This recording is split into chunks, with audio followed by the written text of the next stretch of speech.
Hello friends, I am Dharmendra Singh और welcome our YouTube channel एग्जामोफोबिया। तो आज हम लेके आए हैं आपके लिए करंट अफेयर आज का। तो आज का करंट अफेयर स्टार्ट करते हैं हम। तो आज डेट है आपकी एज 5 जून 2020। तो आप जानते होंगे 5 जून को मनाया जाता है world environment day. World environment day, ठीक है। एक तो ये हो गई जनरल।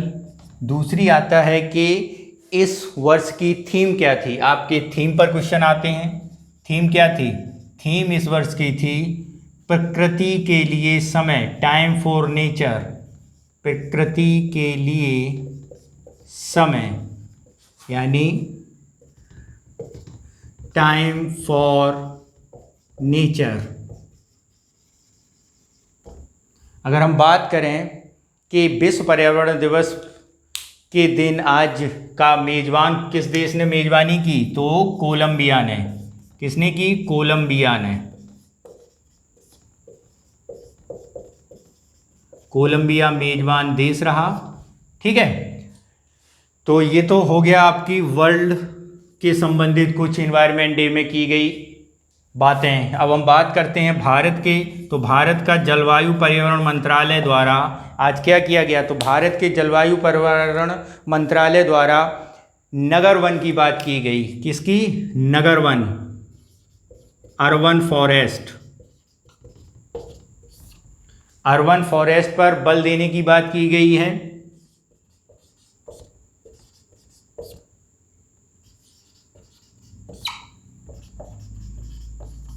उसके अलावा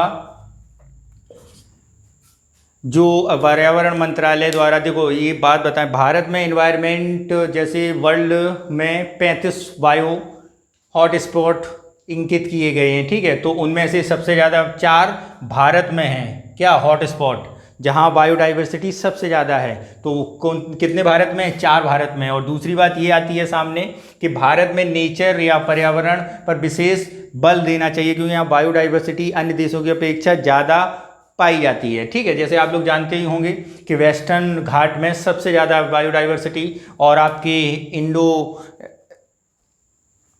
हिमालय नॉर्थ ईस्ट एरिया में भी बायोडाइवर्सिटी ज़्यादा है, तो उसी पर बल दिया गया। इसके अलावा एनवायरनमेंट डे मनाने का मेन पर्पज़ क्या है? मेन पर्पज़ ये है कि लोगों को पर्यावरण के प्रति उनके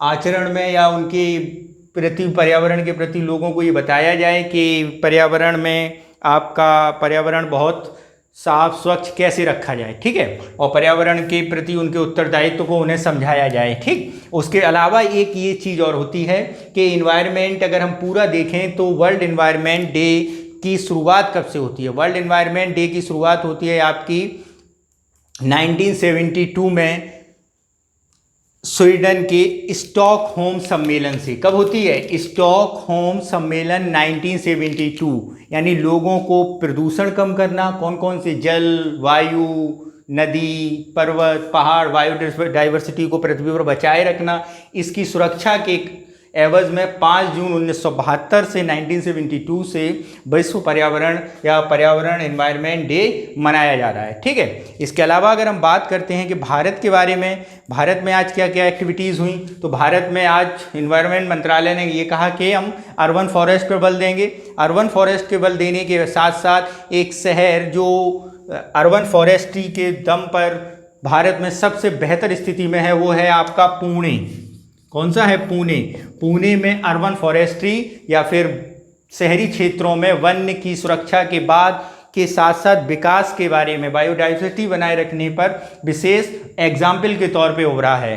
कौन सा? पुणे शहर। पुणे शहर जो है विकास के साथ साथ बायोडाइवर्सिटी और एनवायरनमेंट फ्रेंडली होने के तौर पर उभरा है। तो उसी के ध्यान में रखते हुए ये कहा गया है कि लोगों को सांस और जैसी बीमारियों से मुक्ति दिलाने और स्वच्छ वायु हवा ताज़ी मिलने के लिए क्या करना पड़ेगा? वन की फॉरेस्ट्री अर्बन एरिया में बढ़ानी पड़ेगी, ठीक है। तो ये विशेष बिंदु थे आज के। और मेज़बान देश आपका कोलंबिया, थीम आपकी प्रकृति के लिए समय, टाइम फॉर नेचर। ठीक, इसके अलावा आज इन्वायरमेंट परफॉर्मेंस इंडेक्स भी जारी किया गया है। क्या क्या जारी किया गया है? Environment performance index. अब ये क्या है आप लोग कहेंगे? Environment performance index, environment performance index जो है वो आपका कोलंबिया यूनिवर्सिटी और एले यूनिवर्सिटी का संयुक्त एक कार्यक्रम है, जिसमें वो देश में पर्यावरण के संबंधित विकास के साथ साथ पर्यावरण में जो क्षति पहुंचाए बिना, या फिर ये कह लो नेचर को नुकसान पहुंचाए बिना डेवलपमेंट को बनाए रखते हुए डेवलपमेंट करने के बारे में बताया जाता है। तो हमारा जैसे हम बात करते हैं, आपकी किसके बारे में बात कर रहे थे? पर्यावरण प्रदर्शन सूचकांक, यानी इन्वायरमेंट परफॉर्मेंस इंडेक्स, प्रदर्शन सूचकांक।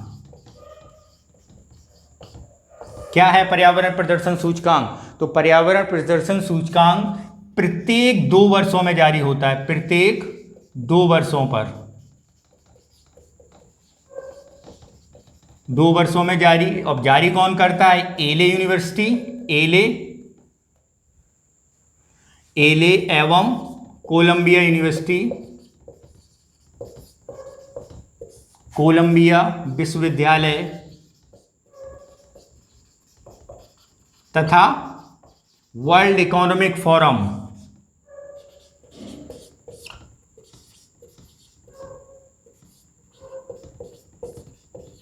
इकोनॉमिक फोरम संयुक्त रूप से जारी करते हैं। ठीक है, और इसमें अगर हम बात करें कितने संकेतक लिए गए हैं? 11 संकेतक लिए गए हैं, और उन 11 संकेतकों में, उन 11 इंडेक्सों में 32 मुद्दे उठाए जाते हैं। जैसे आपका इन्वायरमेंट में बायोडाइवर्सिटी पर कितना नुकसान दिया गया, वायु प्रदूषण का स्तर क्या है, स्वास्थ्य का स्तर क्या है, नदी सुरक्षा, नदी जल का स्तर क्या है, और आपका जल प्रदूषण का क्या स्तर है, ध्वनि का क्या स्तर है। तो ये सारे कुछ पॉइंट्स हैं जो उठाए जाते हैं। अगर हम इस इंडेक्स के बारे में बात करें तो भारत की पोजीशन, यानी आपके 180 देशों में, 180 देशों में भारत कहाँ बैठता है? भारत को रैंक दी गई है 168। भारत की रैंक कितनी है? 168। कितने अंक के साथ? अंक हैं भारत के 27। कितने अंक हैं? 27.6 स्कोर। भारत का स्कोर कितना है? 27.6 स्कोर है। कितनी रैंक है आपकी? 168। और अगर यहाँ हम बात करें 2018 में कितनी रैंक थी? 177। तो इसे हम बेटर देन नथिंग, या फिर ये कह लें कि पहले से हमने बेहतर प्रदर्शन किया है। ठीक है, अगर हम इसे अलग अलग तौर पर देखें कि भारत में मत्स्य क्षेत्र में कितना है, स्वास्थ्य क्षेत्र में कितना है, वायु प्रदूषण के क्षेत्र में, धातु लेड इकोसिस्टम में कितना किया गया है। तो अगर हम इसको अलग अलग तौर पर देखें, जैसे आपका मत्स्य स्कोर देखें, मत्स्य स्कोर में दिया गया है भारत को 35वीं रैंक, और आपका लेड धातु में दिया गया है 174 रैंक, और आपका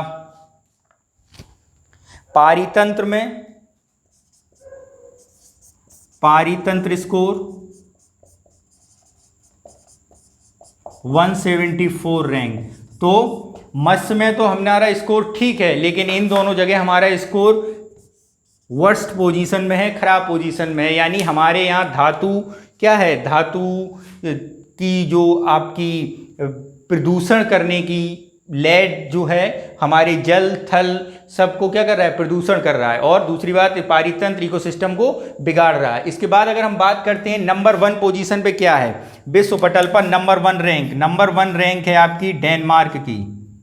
किसकी है नंबर 1 रैंक? डेनमार्क 82.5 स्कोर के साथ नंबर 1। इसके बाद आता है लग्जमबर्ग, लग्जमबर्ग 82.3। स्कोर के साथ सेकंड, और थर्ड है आपका स्विट्जरलैंड। स्विट्जरलैंड आपकी थर्ड रैंक है। तो ये पोजीशन है। भारत का प्रदर्शन अपने भारतीय उपमहाद्वीप के देशों से भी बेकार है। अगर हम बात करें यहाँ पे भूटान की, अब बात करें श्रीलंका, बात करें चीन की, पाकिस्तान की, तो उससे भी खराब प्रदर्शन है। जैसे अगर भूटान की बात करें तो 107 है, चाइना की बात करें तो 120 है, पाकिस्तान की बात करें तो 142 रैंक है। तो भारत को अभी इन्वायरमेंट इंडेक्स को सुधारने के लिए बहुत ज़रूरत है। ठीक है, इसके बाद हम लोग अपनी अगली न्यूज़ के पास चलते हैं। ये आज आपका इन्वायरमेंट से संबंधित कुछ इंडेक्स जारी किए गए हैं।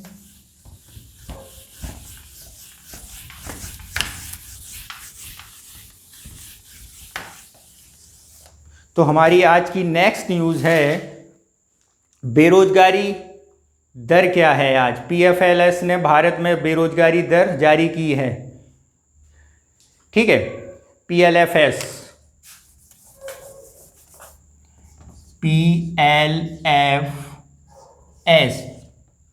Periodic labour force survey. PLFS क्या है? पीरियोडिक लेबर फोर्स सर्विस, या हम लिख दें आवधिक श्रम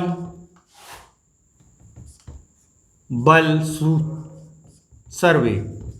इस सर्वे के अनुसार ये कहा गया है कि 2017-18 में आपकी बेरोजगारी दर कितनी थी। 2017-18 में बेरोजगारी दर,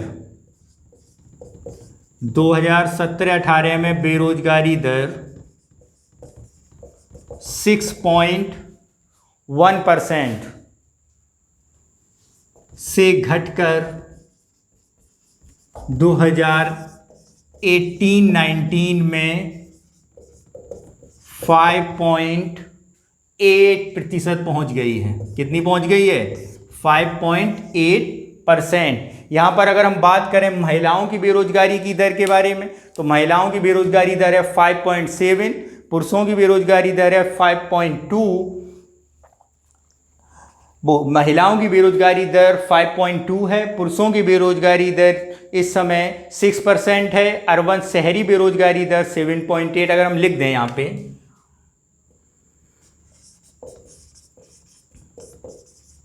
महिलाओं की वर्ष 2018 में, इसी वर्ष में कितनी चल रही है? महिलाओं की बेरोजगारी 5.2, पुरुषों की 6।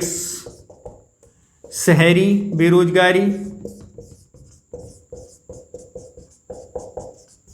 शहरी बेरोजगारी आपकी 2018-19 में 7.7%, जबकि ग्रामीण आपकी कितनी रह गई है? यानी बेहतर प्रदर्शन किया है वित्तीय वर्ष 2018-19 में भारत ने। NSO की एक सब संस्था है ये, जिसे ये बताता है कि भारत में बेरोजगारी दर कितनी है। ठीक है, अगर हम बात करें PLFS के बारे में, PLFS मैंने जैसे आपको बता दिया था कि PLFS क्या है? पीरियोडिक लेबर फोर्स सर्वे, यानी NSO का एक डिपार्टमेंट है जिसने क्या किया गया है? श्रम सर्वे के बारे में बताया जाता है कि श्रम सूचकांक इस समय कितना है। ठीक है, 2 देश हैं जो साप्ताहिक स्थिति के आधार पर शहरी के लिए और अब पुरुषों के लिए, महिलाओं के लिए बेरोजगारी संकेतों को जारी करता है। श्रम बल कितना है इसके बारे में बताता है। ठीक है, तो इसने इस कल अब क्या जारी किया है? बेरोजगारी दर कितनी है। ओके, नेक्स्ट न्यूज़ के पास हम लोग चलते हैं। ये भी इन्वायरमेंट से ही संबंधित है।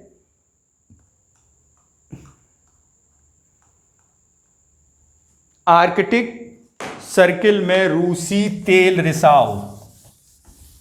आर्कटिक सर्किल किधर है? रूसी, वहां क्या हुआ?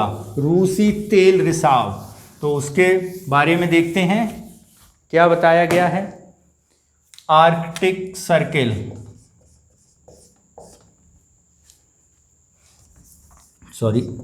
आर्कटिक सर्किल में रूसी तेल रिसाव।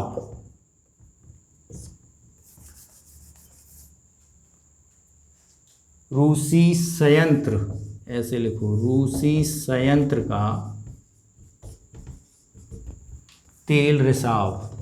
ठीक है, तो इसमें दो चीज़ें जाननी है, आर्कटिक क्या अपना नॉर्थ पोल की तरफ, और इस आपदा को अलास्का में आई आपदा के, अलास्का में जो आपदा आई थी 1989 उसके बराबर का दर्जा दिया है। 1989 में अलास्का एक्सन वॉल्डेज आपदा के बराबर इसे बताया गया है। इसमें हुआ क्या है, करीब 2000 टन डीजल का रिसाव हो गया है। कौन सी नदी में, जो आपकी अम्बारण्य नदी है, जिसका आर्किट सर्किल का ही एक भाग है, जो आगे कहाँ गिरती है, आर्किट सर्किल में गिरती है, तो वहाँ पे रूसी संयंत्र से रिसाव हुआ है। ठीक है, तो अगर हम इसके पॉइंट ऑफ व्यू ज़रा देख लें, कौन कौन से पॉइंट्स हमारे एग्ज़ाम के पॉइंट ऑफ व्यू से महत्वपूर्ण है, तो उसमें हम ज़रा देखते हैं। साइबेरिया शहर में, साइबेरियन शहर में स्थित एक में स्थित पावर प्लांट, शहर में स्थित पावर प्लांट से रिसाव हुआ है। किस नदी में,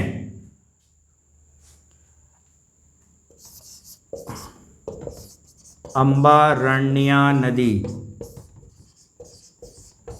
अम्बारण्य नदी।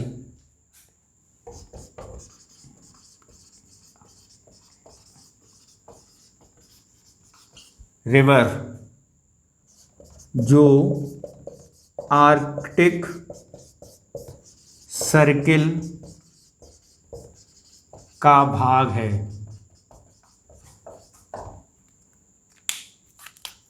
में 20,000 टन डीजल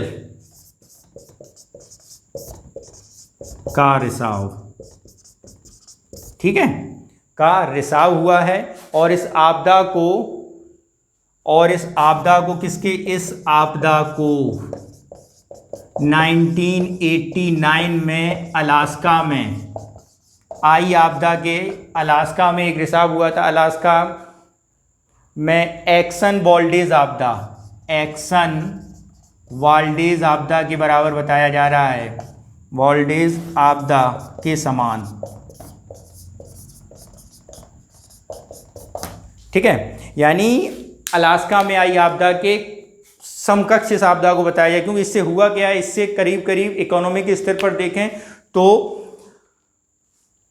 6 अरब रूबल का नुकसान हुआ है, और बायोडाइवर्सिटी के स्तर पर देखें तो तेल के रिसाव से मछलियों को, तो और आपकी जो आर्कटिक सर्किल का एरिया है वो काफ़ी प्रदूषित हो गया है। ठीक, तो ये एक कुछ आज के महत्वपूर्ण पॉइंट ऑफ थे। ठीक है, इसके बाद एक और है मालाबार नौसैनिक अभ्यास। ये आज की सबसे महत्वपूर्ण न्यूज़ है। जैसे मालाबार नौसैनिक एक्सरसाइज किन किन देशों के बीच होती है, मालाबार, जैसे आप अगर मालाबार का ज्योग्राफिकल देख सकते हैं कि मालाबार नौसैनिक अभ्यास, नौसैनिक अभ्यास, तो भारतीय प्रधानमंत्री ने रूसी प्राइम मिनिस्टर से बातचीत की, तो रूसी प्राइम मिनिस्टर ने ऑस्ट्रेलियन प्राइम मिनिस्टर से बात की, तो ऑस्ट्रेलियन प्राइम मिनिस्टर ने भारत के, अमेरिका के और जापान के होने वाले मालाबार नौसैनिक एक्सरसाइज में खुद को शामिल करने की बात की गई है। ठीक है, तो अगर हम बात करें मालाबार नौसैनिक अभ्यास के बारे में, उसके बाद आज की टॉपिक पर चलते हैं। मालाबार नौसैनिक अभ्यास स्टार्ट हुआ था 1992 में, किस किस के बीच, इंडिया और यूएसए के बीच। ठीक है, इंडिया के और यूएसए के नौसैनिकों के बायलैटरल रिलेशन संबंधों के होने पर भारत और अमेरिका मिलकर मालाबार तट पर क्या करते हैं, नौसैनिक अभ्यास करते हैं। तो 2015 में क्या हुआ, इंडिया, यूएसए और जापान भी इसमें क्या हो गया, जुड़ गया। यानी अब ये थ्री कंट्री नेशन एक्सरसाइज हो गई।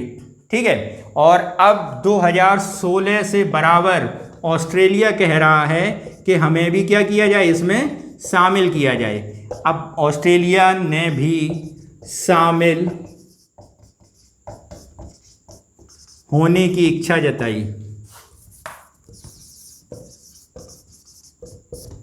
ठीक है, इच्छा जाहिर की। तो इस पे आज निर्णय लिया गया है। भारत ने भी ये सोचा है कि मालाबार नौसैनिक एक्सरसाइज में ऑस्ट्रेलिया को शामिल किया जाए। अभी तक भारत क्या था, ऑस्ट्रेलिया को शामिल करने के लिए इसलिए कतरा रहा था क्योंकि ये लग रहा था कि चीन, भारत और ऑस्ट्रेलिया, यूएसए और जापान के आप ये एक्सरसाइज होने से चीन को कहीं ये ना लगे कि फोर्थ नेशन एक्सरसाइज है और एक चतुष्कोण तैयार हो रहा है चीन के खिलाफ। क्योंकि अब चीन की फ्रंटियर पर भी विवाद है, चीन का ऑस्ट्रेलिया से भी विवाद चल रहा है, चीन का जापान से भी विवाद चल रहा है, चीन का अब यूएसए से भी विवाद चल रहा है। कई यूरोपीय देशों ने पेंडेमिक का मेन कारण चीन को ही माना है। तो उसी को ध्यान देखते हुए इस एक्सरसाइज में ऑस्ट्रेलिया ने फिर जाहिर की है कि हमें शामिल किया जाए। तो भारत अब इस पर दोबारा विचार कर रहा है कि ऑस्ट्रेलिया को भी किस किया जाए, इस एक्सरसाइज में शामिल किया जाए। ठीक है, तो आज का दिन भर का करंट अफेयर कंप्लीट होता है। ठीक है, आपको मुझे लगता है कि कोई कन्फ्यूज़न हो तो आप कमेंट बॉक्स में जाके कमेंट करिए और हमारे इसका PDF पाने के लिए हमारी टेलीग्राम चैनल को ज्वाइन करिए। Thank you.